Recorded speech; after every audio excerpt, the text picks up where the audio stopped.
Welcome back. Perni Nani, Kodali Nani, వంశీపై fire అయ్యారు మంత్రి కొల్లు రవీంద్ర. నాడు చేయాల్సిన దోపిడీ చేసి ఇవాళ వీరంతా పతివ్రతలుగా మాట్లాడుతున్నారని మండిపడ్డారు మంత్రి కొల్లు రవీంద్ర.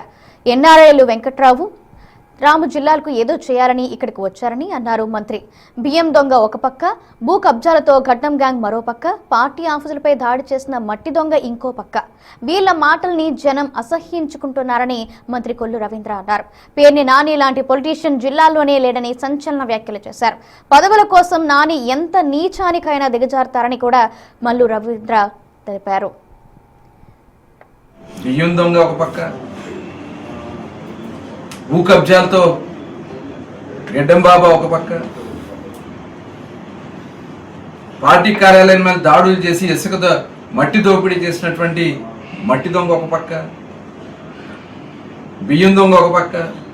వీళ్ళందరూ కలిసి ఇవాళ మాట్లాడుతున్నటువంటి భాష విధానం ప్రజలు చేదరించుకుంటా ఉన్నారు.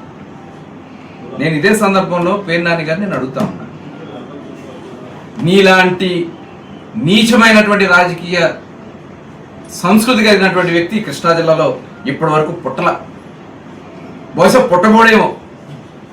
అంత నీచమైనటువంటి సంస్కృతి, పదవుల కోసం ఎంత నీచానికైనా దిగజారదే కక్కుర్తి మనిషి. ఆనాడు మచిలీపట్నం పోర్టు గురించి మేము పోరాటం చేస్తామంటే ఆ రోజున పెయిడ్ ఆర్టిస్టులు అని చెప్పి మమ్మల్ని అవమానపరిచి మా మీద దాడులు చేయించి ఆ రోజు కిరణ్ కుమార్ రెడ్డి గారికి విప్పు కోసం తాకట్టు పెట్టింది వాస్తవం కాదా? ఆనాడు జగన్మోహన్ రెడ్డి పాదయాత్రకి మచిలీపట్నం మీద వస్తే అదే కోనేటి సెంటర్కి వెళ్ళి మరి అక్కడ మాట్లాడినటువంటి వ్యక్తి రెండో రోజు విప్పు కోసం చేసినటువంటి కార్యక్రమం ప్రజలు మర్చిపోతారు అనుకున్నావా? పోటు తీసుకురాకపోతే ముక్కు నేలకు రాసి రాజకీయ సన్యాసం చేస్తానని చెప్పినటువంటి వ్యక్తి